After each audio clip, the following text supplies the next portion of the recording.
90.3. 90.3.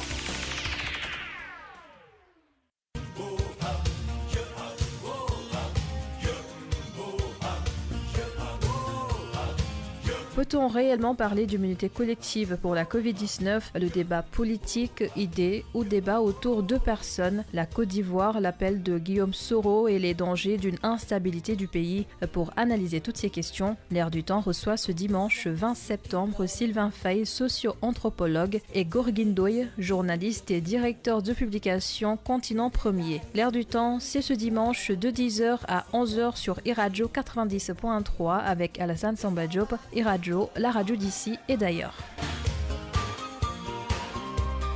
Dimanche 20 septembre 2020, merci d'être à l'écoute de l'Air du Temps qui reçoit aujourd'hui donc Sylvain Faye, qui est socio-anthropologue, qui travaille beaucoup sur des questions justement de socio-anthropologie, avec aussi Gorgui Ndoye, journaliste, directeur de publication de Continent Premier, un journal édité à Genève, qui travaille beaucoup sur les questions africaines. Merci, monsieur, d'avoir accepté notre invitation. Comme vous le savez, il y a eu la revue magazine Foreign Policy qui a sorti des résultats sur la gestion du Covid-19 à travers le monde. Ils ont dit que ces résultats ont montré que le Sénégal a une expérience notable dans la lutte contre la pandémie. Le classement qui a été fait montre que le Sénégal est deuxième après la Nouvelle-Zélande et Hollande, les Pays-Bas, ce qui fait que le Sénégal est dans le top 5 de ce classement qui montre que c'est un pays qui a pu un peu, tant soit peu, lutter contre la propagation du virus. Aujourd'hui, les débats se posent de plus en plus à travers le monde pour parler d'immunité collective. On entend un peu partout à travers le monde, surtout au Sénégal, parler de plus en plus. Est-ce qu'il fallait libérer le virus? Qu'est-ce qu'il faut faire? Sylvain, vous êtes socio-anthropologue. Est-ce que cette thèse qui est avancée un peu partout, même si elle ne fait pas l'unanimité, est une thèse plausible? Merci beaucoup, Alassane. Merci pour l'invitation et heureux de partager le plateau avec Gorgui. La question de l'immunité collective qui est agitée actuellement au Sénégal a été agitée pendant un certain temps au début.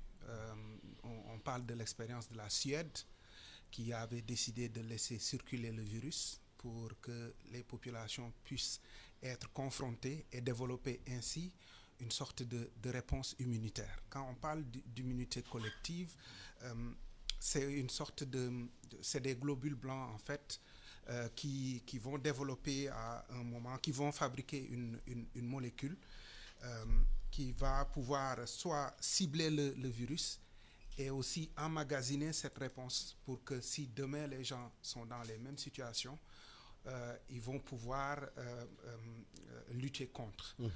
Alors, dans le cas du Sénégal, on est en train de considérer que la baisse des chiffres a été posée comme une hypothèse relative à une immunité de groupe qui consisterait à dire que dans la population sénégalaise, il y a un pourcentage assez important d'individus qui ont en fait développé cette capacité à résister au virus.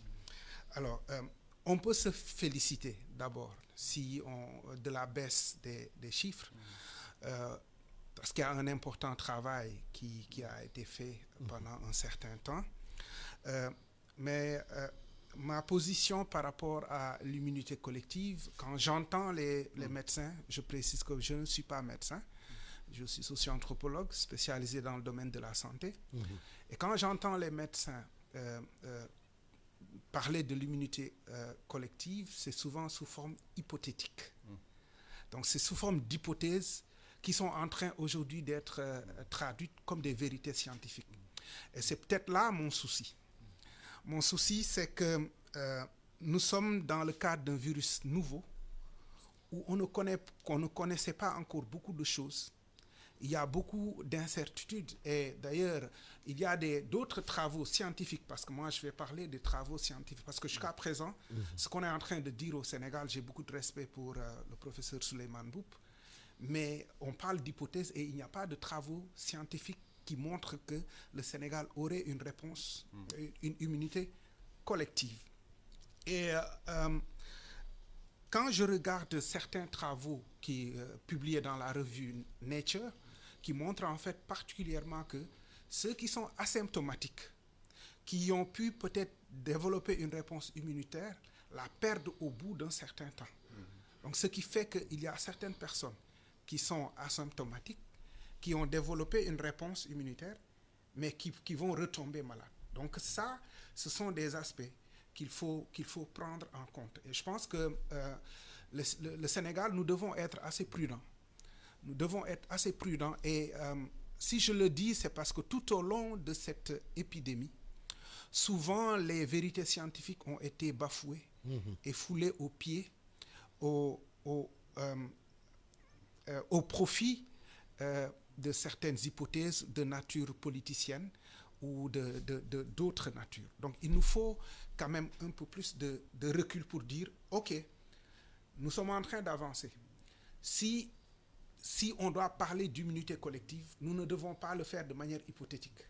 Nous devons le faire sur la base de travaux scientifiques avec des données qui montrent que sur une proportion donnée de population, de données claires et publiées, validées. C'est là mon problème, parce que nous sommes en train de communiquer en fait sur l'incertitude. Et le problème, cela, du point de vue socio-anthropologique maintenant, cela a des implications. Mais on peut peut-être y revenir. Justement, Gorgui Ndong, le fait de parler un peu d'immunité collective, de développer ces thèses, d'en parler un peu sur les radios, un peu partout, est-ce que la conséquence pas de relâchement des populations par rapport à la pandémie? C'est clair. Merci pour l'invitation. Merci Sylvain.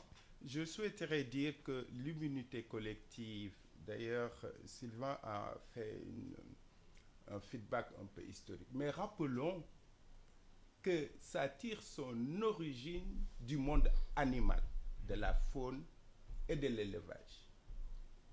Ce faisant, on accepte que des bêtes meurent pour que d'autres puissent survivre parce qu'ils ont été attaqués par un germe. Est-ce qu'aujourd'hui, au XXIe siècle, en médecine, l'on peut se permettre de sacrifier des vies humaines? Alassane, cela pose une question éthique et même une question sur le plan immunologique. Je veux dire éthique. Est-ce que les familles qui seront endeuillées, qui vont avoir des morts, vont se dire que c'est uniquement des statistiques? Non. Sur le plan purement immunologique déjà, mais il n'y a rien aujourd'hui au stade scientifique qui nous permet de dire que même les gens qui ont été affectés, leur immunité reste durable. Vous voyez? Éthique, scientifique. Et au niveau de l'impact social, les gens vont se dire finalement il ne faut plus rien, il ne faut rien faire, pour répondre à votre question. Mais si, il faut continuer à se protéger, il faut continuer à prendre les distances. Nous sommes ici, quand nous sommes venus, vous nous avez donné des désinfectants. Nous sommes assez à des distances ici pour respecter cela. Ça doit être le cas. Les êtres humains sont dotés de raison pour utiliser cette raison-là. Revenons maintenant à la situation, comme l'a dit Sylvain, et moi, les scientifiques avec qui j'ai parlé avant de venir à votre émission, dont le docteur Socéphale, directeur général adjoint de l'OMS, et son épouse qui est une très grande scientifique, Khadija Touba, je pense qu'il y a des scientifiques sénégalais ici. Malheureusement, on entend souvent des gens qui, à un certain niveau, aiment le buzz. Il faut que certains médecins arrêtent de faire du buzz sur la science. D'abord, la COVID-19, personne ne la maîtrise. Face à une maladie nouvelle, prudence et humilité. Oui. Aujourd'hui, cette maladie, comme vous êtes socio-anthropologue, le fait qu'on d'ici cette information d'une supposée immunité collective, est-ce pas avoir un impact sur les populations? Oui, exactement. C'est en train d'avoir un impact. Et comme l'a dit Gorgui, nous sommes en face d'une maladie nouvelle, c'est un virus nouveau.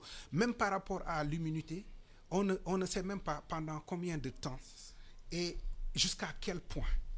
Donc, moi, je suis universitaire. J'évite. Nous travaillons sur des hypothèses, mais les hypothèses sont le temps de la recherche.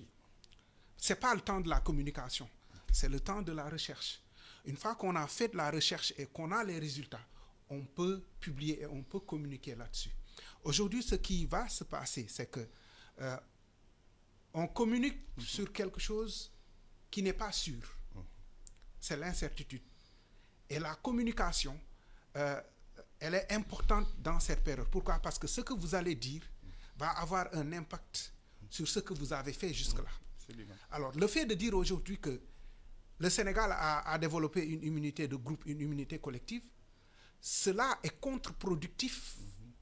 Si cela était avéré, oui, mais puisque ce n'est pas encore avéré, c'est contre-productif parce que nous allons vers de grands événements où, en fait, on va se dire, oui, mais si nous avons une réponse immunitaire, donc ça veut dire que ce n'est plus la peine de porter les masques, ce n'est plus la peine de se laver les mains.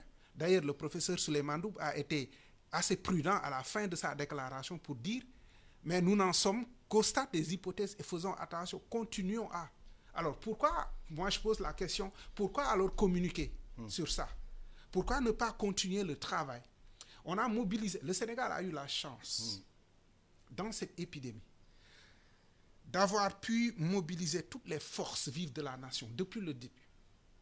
Mais vous remarquerez avec moi qu'à chaque fois que nous avons, selon les temporalités, nous avons communiqué d'une certaine manière, cela a eu un effet sur les comportements, parce que moi, ce sont les comportements des Sénégalais qui m'intéressent.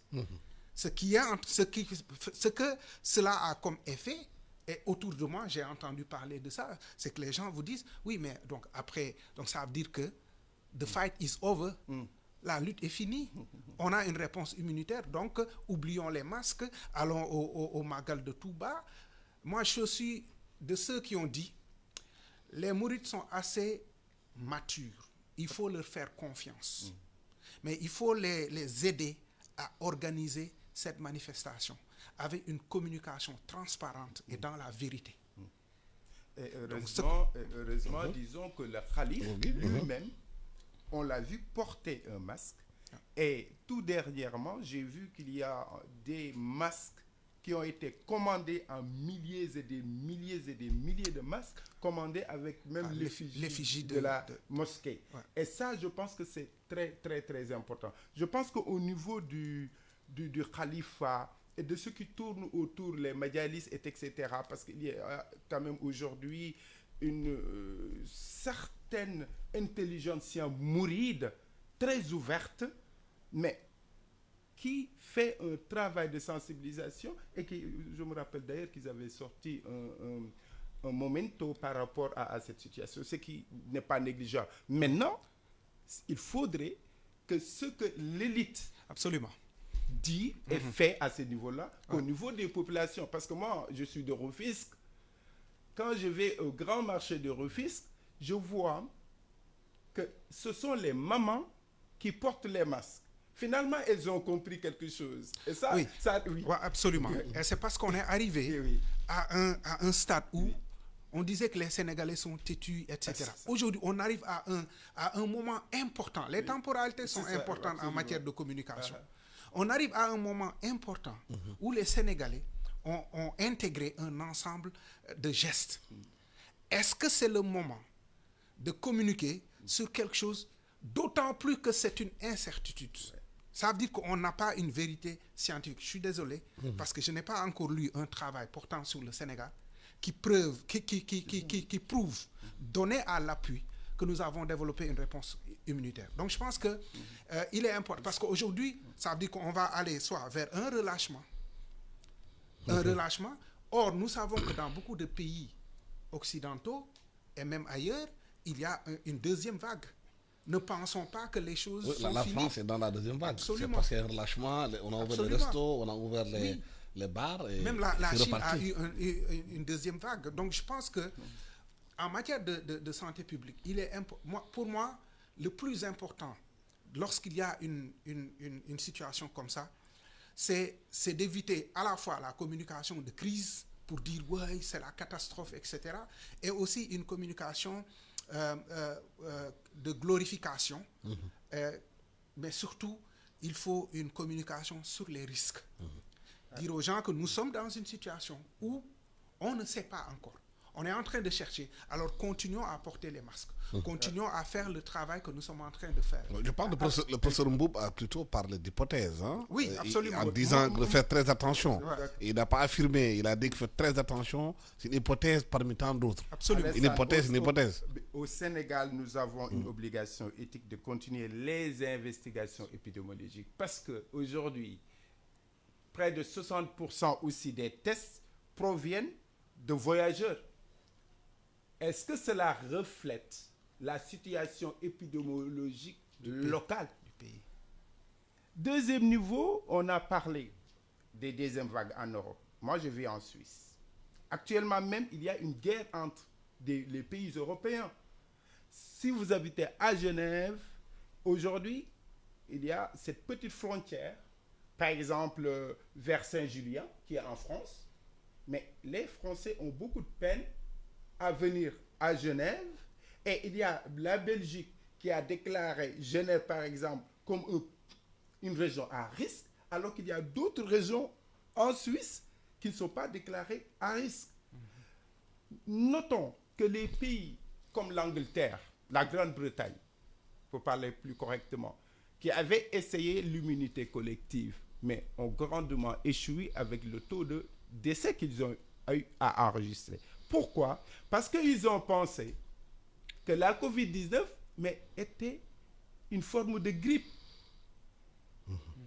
Et pour en revenir à l'immunité, c'est que d'abord, l'individu personnellement développe son immunité, mais il y a l'âge.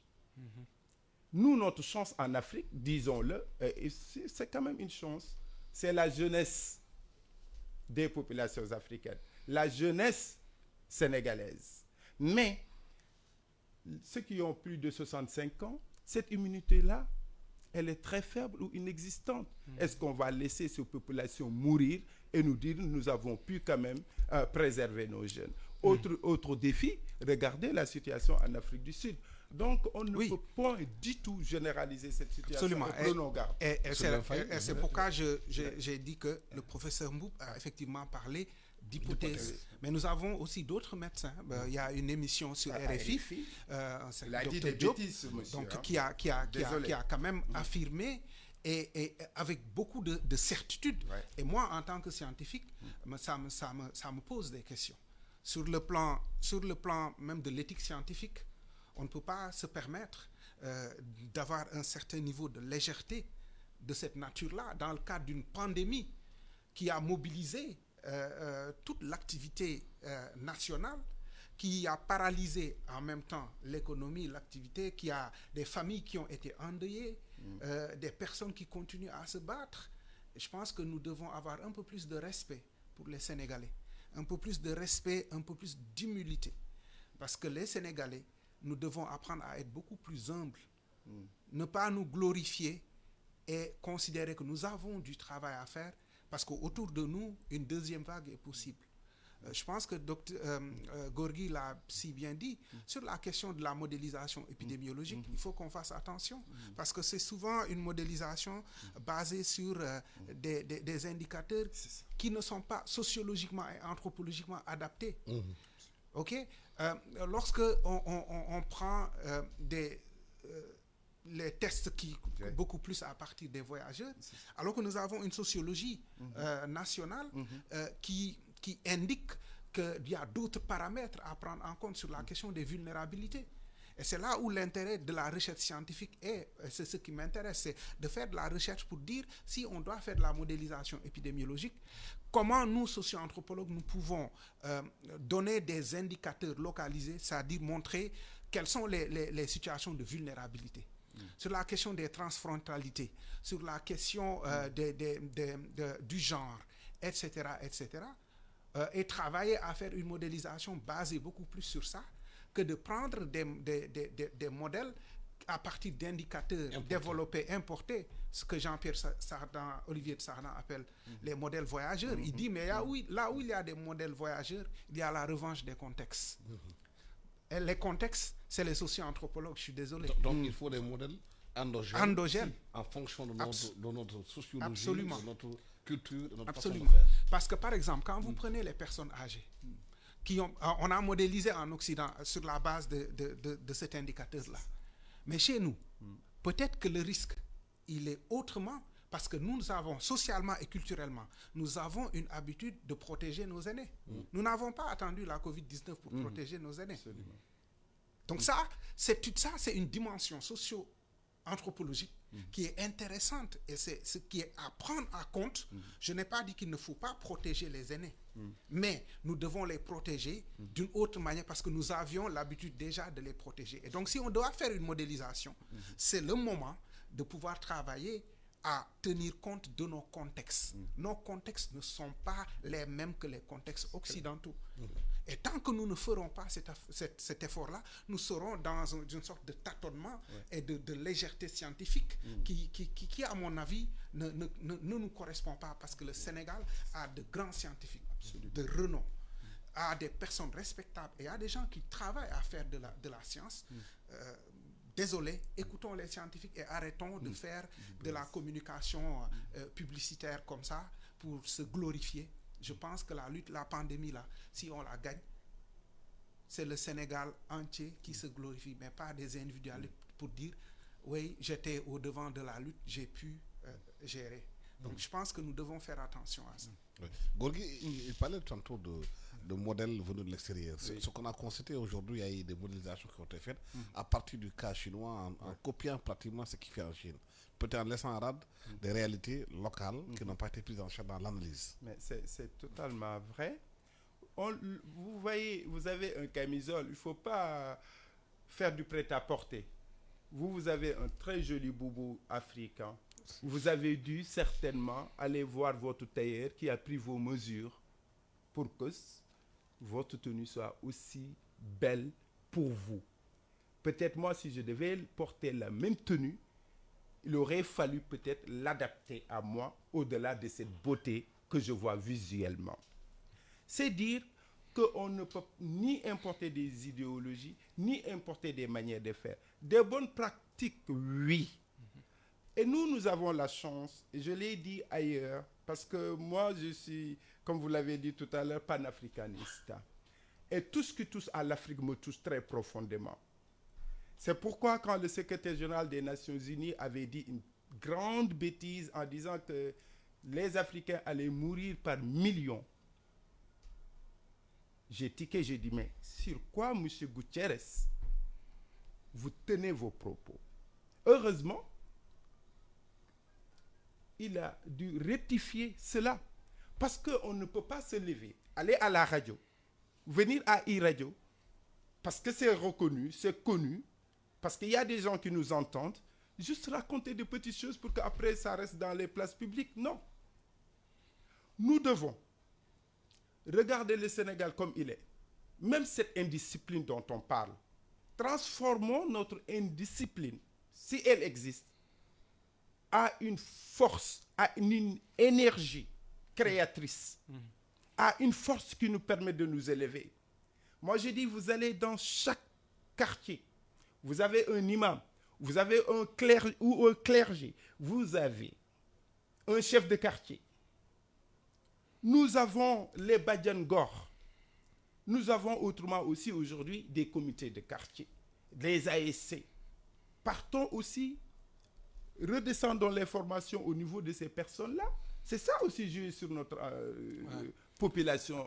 Ce qu'on appelle aussi la résilience. En fait. Absolument. Parce que quand on regarde ce qui est en train de se passer, et on me faisait savoir que l'Israël a été confiné pour la deuxième fois. Oui.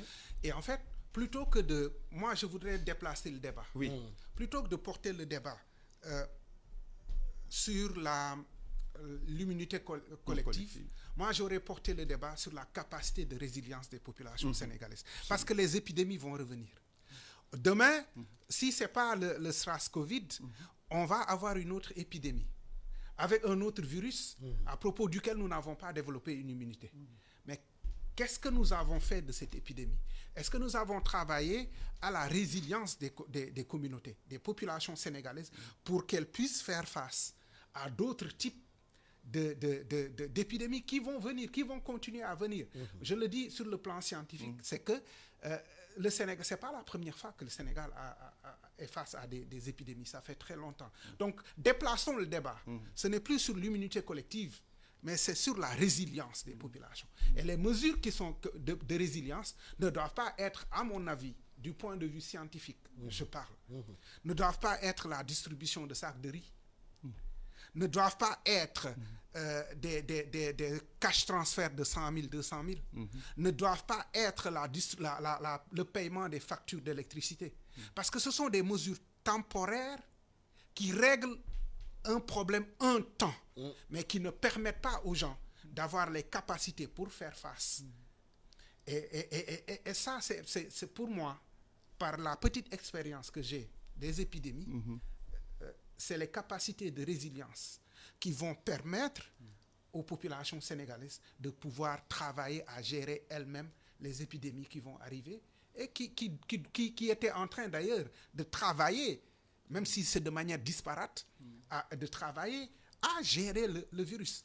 Je pense qu'il y a un manque de respect, excusez-moi du terme, vis-à-vis de la population sénégalaise qui a fait tant d'efforts, à qui on a demandé beaucoup de sacrifices, et qu'on se permette aujourd'hui de ne lier la baisse des chiffres qu'à une réponse immunitaire, mais plutôt de dire: ah, les Sénégalais, vous avez bien travaillé, vous avez été responsables, vous êtes engagés, l'engagement communautaire qui a été... Le président de la République a demandé aux populations d'être responsables et de vivre avec le virus. Si les chiffres sont en train de baisser aujourd'hui, mais je pense que nous devrions avoir la décence de dire aux populations sénégalaises: gatche ngalama, et continuez à faire le travail. Moi, c'est mon point de vue. Justement, sur quel axe il faut justement axer la communication pour renforcer cette capacité de résilience? La capacité de résilience, la résilience, c'est ce qui permet à quelqu'un dans une situation qui est dans un gouffre de ne pas se laisser aller, mais de ne pas sombrer et de pouvoir en sortir. Ça commence d'abord par l'estime de soi. C'est de dire aux gens, c'est difficile, tu peux y aller. Tu as les capacités et l'intelligence. C'est les capacités d'agentisation. Deuxièmement, qu'est-ce que je peux faire pour te renforcer, pour t'aider? Mais ce sont des mesures qu'on doit bien penser, qui doivent être des mesures beaucoup plus solides que des mesures temporaires. En fait, c'est un travail psychologique. Absolument, parce que c'est ça qui permet à un individu de dire, par exemple, moi j'ai été malade, ou je suis blessé, ou j'ai perdu mon père. Qu'est-ce qui me permet de ne pas sombrer? C'est de dire: ok, ton papa attend de toi pour que tu lui montres que tu peux être une personne. Il y a un travail qui est extrêmement important. Et malheureusement, au Sénégal, pour vous montrer le vide qu'il y a autour de ça, regardons depuis combien d'années il n'y a pas de département de psychologie au Sénégal. À l'université, vous voulez dire? À l'université. Tous les psychologues qui sont allés étudier ailleurs, qui sont aujourd'hui l'accompagnement psychosocial, qui est extrêmement important, qui est aussi un mode de communication. On peut discuter du type d'accompagnement psychosocial qui a été proposé durant la COVID-19, qui est assez problématique, qui consiste à appeler les gens au téléphone, mais la stigmatisation, ces situations-là, on n'en parle pas, on n'en parle plus. On est en train de dire réponse immunitaire. La stigmatisation, elle est forte dans les quartiers. Qu'est-ce que nous faisons pour accompagner les gens, pour qu'ils puissent sortir de là et que la maladie ne soit plus pour eux une honte? Je pense qu'il est de la responsabilité de ceux qui nous gouvernent d'avoir un peu plus de respect pour le peuple sénégalais dans la communication. Je parle bien des autorités sanitaires. Dans la communication qu'on fait autour de la COVID-19, qu'on arrête une forme de communication qui rabâche des choses. Maintenant, les gens même chantonnent les différents messages ou ce qu'on dit à la télé, mais qu'on respecte, qu'on responsabilise et qu'on aide les Sénégalais et qu'on leur permette de consacrer cet effort collectif qui a été fait et qui est en train d'être fait et qui doit continuer parce que nous allons vers de grands événements. Je rappelle que vous suivez L'Air du Temps qui reçoit Sylvain Faye, socio-anthropologue, et Gorgui Ndoye, journaliste et directeur de publication de Continent Premier. Gorgui Ndoye, il a parlé d'une notion de respect vis-à-vis des populations. Aujourd'hui, pour aller au deuxième point de notre débat, on a constaté que le débat public, l'espace public au Sénégal, est devenu un espace où c'est plus des attaques personnelles qu'un débat d'idées. Comment est-on arrivé là?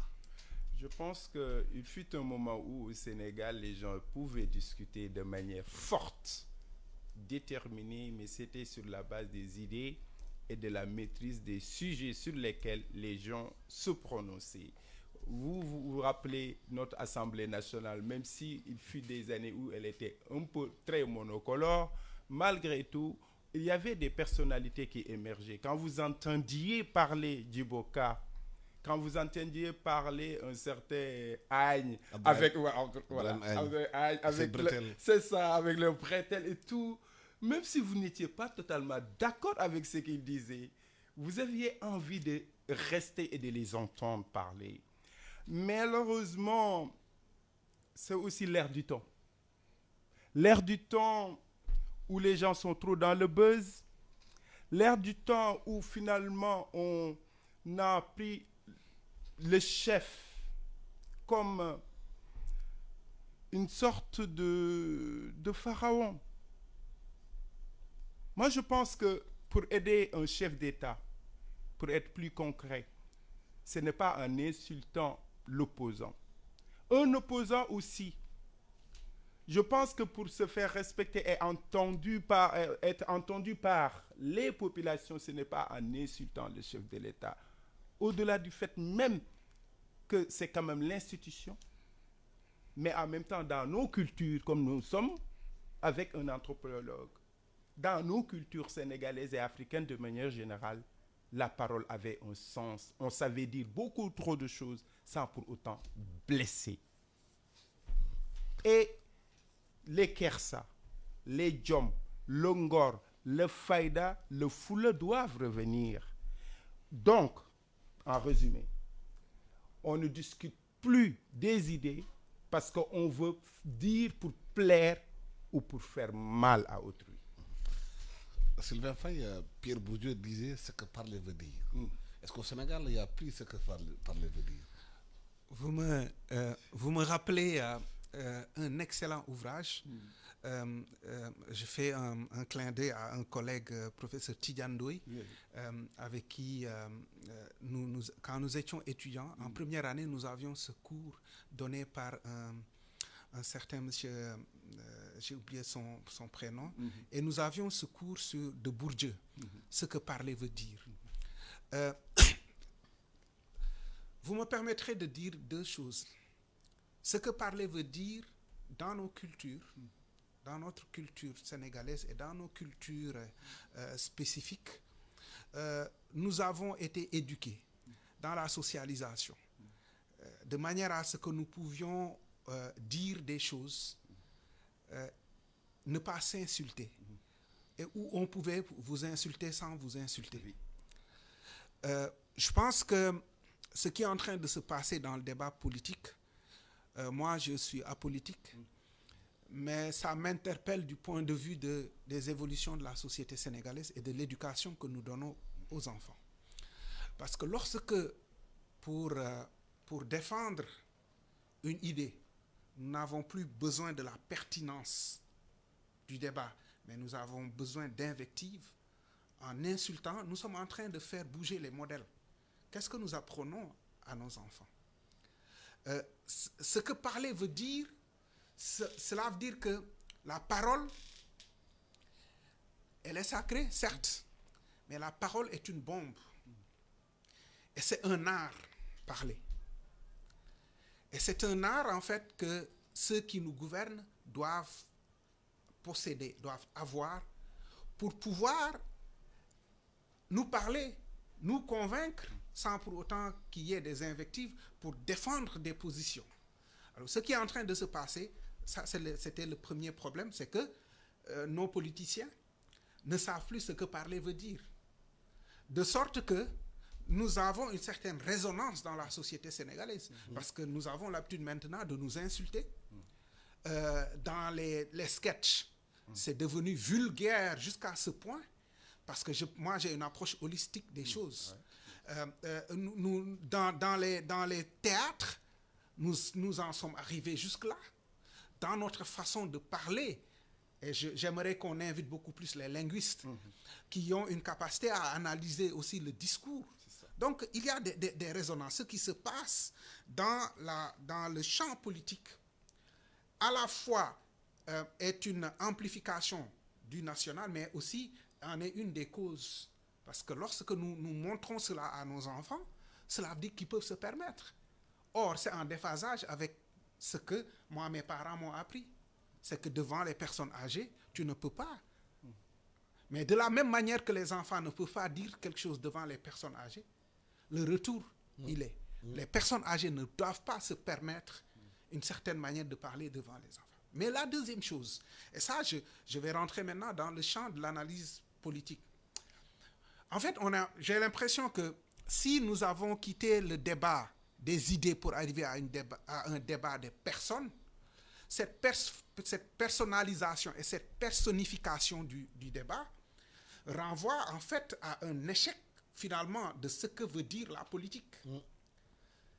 Dans les philosophies du contrat social, je ramène à ça. Okay? Hobbes, John Locke, Rousseau. À l'origine, le contrat social, nous avons décidé d'aliéner une partie de notre liberté entre les mains de quelqu'un. Et de l'autre côté, nous en avons un contrôle. Ceux qui nous représentent doivent poser un débat d'idées et nous devons les identifier par rapport à des idées. Mais aujourd'hui, ce qui est en train de se passer, c'est qu'on veut dire ce qui plaît à celui qui est le président du parti, tout parti politique confondu. Je ne parle pas seulement du parti au pouvoir. On est arrivé à aliéner en fait le débat d'idées. On l'a aliéné autour du débat de personnes. Et en fait, ça a gangréné le champ politique, de sorte que nous avons des partis politiques en lambeaux, parce que simplement on a personnifié le débat. Moi, j'aimais le temps où on pouvait identifier un parti politique à une idéologie. Pour dire cela, ils défendent dans leur politique. Voici l'idée, c'est des socialistes. Ils défendent une certaine idée de l'humanisme, du socialisme. Les démocrates, ils ont une ligne de conduite. Et dans leur discours, on entend un certain débat d'idées.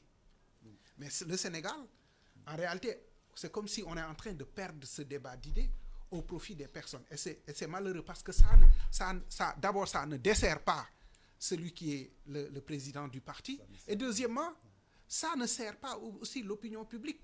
Parce que l'opinion publique veut avoir un débat éclairé pour pouvoir faire un choix éclairé. Et ça a des résonances même dans les élections. En fait, on n'élit plus les gens pour des idées. On élit les gens pour des personnes. Et pour moi, ça, c'est un recul, je ne dirais pas démocratique, mais du débat national. Gourguido, on avait autant de Djiboka et des autres avec le Club Nation Développement, où toutes les partis pouvaient venir débattre de toutes les questions concernant la nation. Le constat au Sénégal, c'est un désert. Il n'y a plus rien, il n'y a pas de débat, il n'y a rien de tout. Il n'y a pas d'instance où les gens puissent venir, qu'ils soient des pouvoirs ou de l'opposition, discuter des idées contradictoires pour éclairer l'opinion. Il faut des porteurs de projets qui connaissent le Sénégal et qui veulent aussi insérer le Sénégal dans le concert du monde qui progresse. Il faudrait aussi des journalistes. Notre grande famille de la presse. J'ai beaucoup de respect parce que je sais que c'est très difficile à partir de nos pays de travailler d'une certaine manière. Mais quand même, vous voyez, il y a encore des noms de journalistes qui restent. Il y a aussi dans cette nouvelle génération des gens comme Alassane Sambodio, RFM, nous avons ce jeune aussi, et pas mal. Et puis au niveau des femmes, mais malheureusement, pour qu'un journaliste puisse tenir ce débat, il faudrait d'abord qu'il ait une assise intellectuelle. Que le débat ne soit pas lui il a dit, l'autre il a dit, le pour et le contre. Il faut aussi que les journalistes puissent avoir une capacité de synthèse et de relance. Mais pour cela, il faut faire l'effort de lire ce qui se passe. Il faut aussi avoir l'humilité de dire que le journaliste n'est pas une star. Il est là pour être un médiateur, Absolument. permettre aux idées de bouger. Absolument. Il nous faut aussi avoir une société qui soit fière d'elle-même, comme le dit l'estime, mais en même temps qui puisse être rigoureuse en pouvant jeter le regard sur les meilleurs parmi nous. Les meilleurs parmi nous ne sont pas ceux qui sont dans les 4x4, toujours. Les meilleurs parmi nous ne sont pas souvent ceux qui insultent et qu'on prenne. Regardez sur les réseaux sociaux. Parfois, il y a des gens qui passent toute leur vie à insulter d'autres personnes. Regardez le nombre de vues qu'ils ont. C'est comme si finalement, on aimait à nous faire du mal. Mais je n'ose pas croire que c'est vrai. Ouais. Je crois qu'il nous faut d'autres modèles. Il faudrait aussi que ces hommes politiques-là, moi, il y en a qui sont de notre génération, ou même plus jeunes, qu'ils apprennent tout en essayant de passer le message à leur groupe cible de respecter les fondements de cette nation sénégalaise. Ce n'est pas que la Constitution. Les fondements de cette nation sénégalaise sont aussi sa belle culture, cette culture du Kersa. Je ne parle pas de masla pour masla, mais je dis du Kersa. C'est-à-dire, quelque part, comme disait Hadiba, le naoulé. Celui qui est en face de toi, Alassane Samba Diop, c'est ton naoulé. C'est toi-même, tu lui dois respect. Je suis avec Sylvain, s'il avance quelque chose, je peux être d'accord ou pas avec lui. Je dois avoir les capacités humaines et intellectuelles de lui apporter la contradiction sur la base des idées. Absolument. Il a parlé des insultes, nous avons parlé des insultes. Alassane, moi je suis un Sénégalais, je suis fier, je vis depuis 20 ans en Europe. Mais honnêtement, parfois j'ai peur et j'ai honte parce que je ne peux pas être en Occident pour dire que les Africains vont s'en sortir. Nous avons une culture forte. Quand tu descends à l'aéroport, tu entends quelqu'un, la première chose, certaines personnes, c'est insulté par la mère et ils sont en train de jouer, c'est plus rien. Quand moi j'étais jeune, quand quelqu'un il vous insulte de par la mère, ça veut dire que c'était la guerre mondiale. Mais aujourd'hui, on a banalisé ça. Oui. Et quand on commence à banaliser l'insulte sur nos mamans, il nous faut arrêter et réfléchir et revenir à nous-mêmes. Allons à côté, en Côte d'Ivoire, pour voir ce qui se passe. Mais peut-être juste avant d'aller en... Pour juste le temps, c'est toujours la gestion du temps. Ok, juste sur les journalistes. Oui. Je pense que c'est un débat fondamental Absolument. qui interpelle à la fois la formation au CESTI. C'est un débat sociétal. Absolument.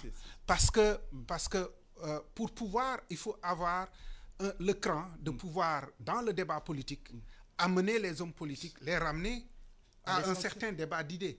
Mais ça veut dire que si le journaliste n'est pas en mesure, n'a pas une culture politique forte pour pouvoir entretenir un débat et pousser les hommes dans la contradiction, comme cela se fait sur d'autres plateaux en Occident, nous serons en fait dans un débat très aérien et le peuple sénégalais n'en a pas besoin, excusez-moi. Oui, la Côte d'Ivoire, aujourd'hui, ce qui se passe là-bas, c'est le reflet peut-être du niveau des politiciens de façon globale en Afrique. Oui. Guillaume Soro est sorti avec des menaces. Les gens ont peur que la Côte d'Ivoire reprenne ses vieilles habitudes. Absolument. La Côte d'Ivoire a traversé beaucoup de crises depuis juste la crise de 2002 autour du concept d'ivoirité qui est parti du fait que sous le règne d'Houphouët, il y avait une prospérité en Côte d'Ivoire et on a fait venir il y a des Guinéens et des Burkinabés arrivés là-bas qui sont passés d'ouvriers à producteurs.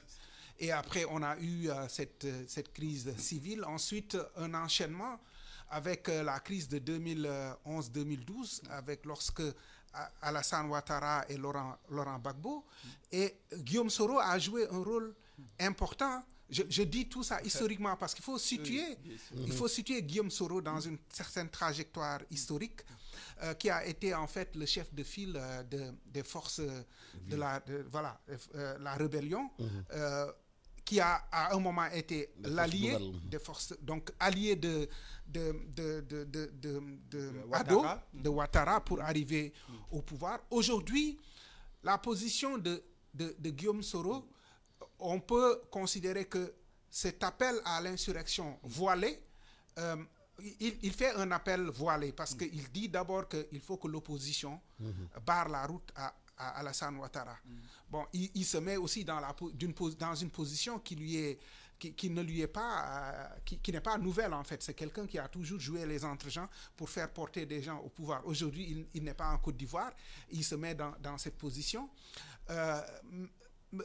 Mais arriver à cela, ça nous interpelle. Qu'est-ce qui est arrivé? C'est parce qu'aussi un homme d'État a décidé d'être candidat, bon, pour une troisième fois pour certains, mais l'analyse que certains hommes politiques ivoiriens ont fait, c'est de dire que même Bédié qui a signé avec lui la nouvelle constitution a été berné parce que dans l'analyse, on considère que les 2 mandats qu'il a fait, en fait, la nouvelle constitution ne s'applique pas à ça, mais c'est comme s'il reprend, en fait, c'est un premier mandat et il peut avoir même, s'il est élu, d'être à nouveau candidat. Donc, le positionnement de Soro montre en fait que nous sommes en face d'hommes politiques qui oublient les contextes dans quel peuple ils sont et pour des intérêts partisans, on va être dans certaines positions qui vont consister à dire si ce n'est pas moi, je vais brûler le pays. Maintenant, quand on regarde du point de vue de l'opposition, il ne réussit pas encore à se faire entendre parce qu'aussi, Bédié, pour des raisons d'âge, il est en fait, ça, c'est une de ses dernières cartes. Donc il faut l'analyser comme ça. Mais dans le même temps, ce que j'ai vu, deux éléments sociologiques importants. Il y a une société nouvelle. Donc il y a un ensemble autour de Charles Blé Goudé, tous ces gens-là qui ne sont pas inconnus, qui ont créé le non au troisième mandat, avec une quarantaine aussi d'organisations de la société civile qui sont en train de ruer dans les brancards. Bon, on a peur, et on sait que la Côte d'Ivoire, qui s'est hissée sur le plan économique, qui est devenue, cette semaine, on disait que c'est le pays le plus prospère actuellement en Afrique. Et on est dans une situation où on a peur parce qu'on risque d'avoir une déstabilisation que le pays a déjà connue. Ce qui peut sauver la Côte d'Ivoire, c'est le souvenir. C'est le fait que le peuple se souvienne et que le peuple reprenne l'initiative pour dire, c'est vrai, nous ne sommes pas d'accord avec Alassane Ouattara, mais ce que nous avons vécu, nous ne sommes plus prêts à vivre cela. Et je pense qu'il y a ce discours de peur. Vous pensez que le peuple a une capacité d'avoir cette mémoire? Il y a un discours actuellement. Cette mémoire-là, elle est vive. Parce que et d'ailleurs, même si la réconciliation a du mal à se faire parce que pour des questions ethnico, etc., le souvenir violent, il est là et les gens ont peur. Quand vous allez sur les réseaux sociaux actuellement en Côte d'Ivoire, les émissions et partout, on est en train de vous dire, attention, ce que nous avons vécu, cette violence-là, nous ne sommes pas prêts à revivre cela. Et d'ailleurs, c'est pourquoi certains disent que Alassane Dramane Ouattara, même s'il est dans une sorte d'illégalité pour certains, a une onde d'avance sur les autres parce que le peuple a peur. Justement, est-ce que la peur de ce peuple-là, la peur de revivre les affres de la guerre civile, est un allié quelque part objectif d'Alassane Ouattara? Oui. Le lien entre les deux, c'est que c'est la personnification du débat politique et du destin national sur sa propre personne. Pourquoi nos chefs d'État, pourquoi nos hommes politiques, je voudrais dire plutôt de manière générale, n'arrivent pas à comprendre que leur vie est limitée, que ce qui pourrait faire qu'ils traversent le temps et l'espace, ce sont leurs actions qu'ils posent. Maintenant, évidemment, pour les 3000 morts qu'il y a eu en 2011, quand Gbagbo aurait refusé les résultats mettant au pouvoir Alassane Ouattara, évidemment, vont rester.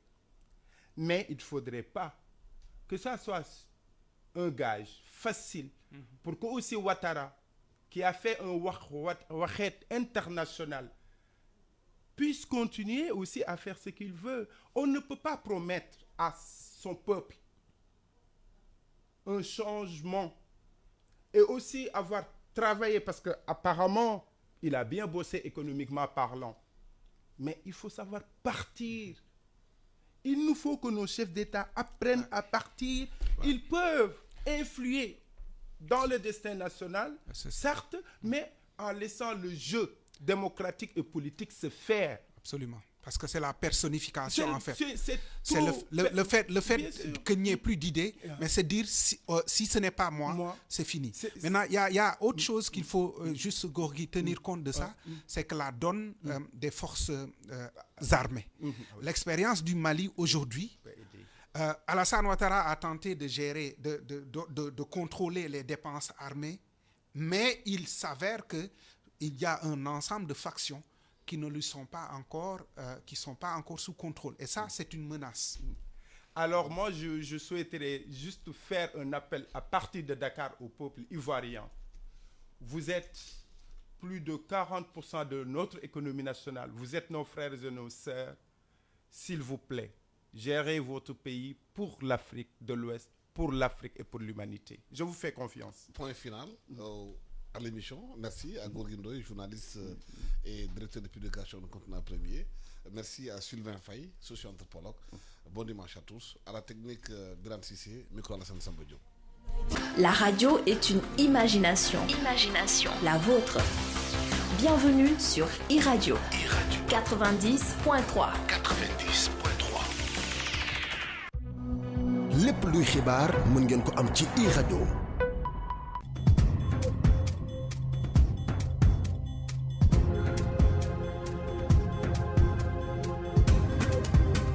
ci rajo xibaar yi ci tënk ñu dore ko Covid 19 bi Sénégal kon démb amul ko faatu ak yéen nag téeméer ak juróom-ñaari doomu aadama wér nañu tey jële kon ñu am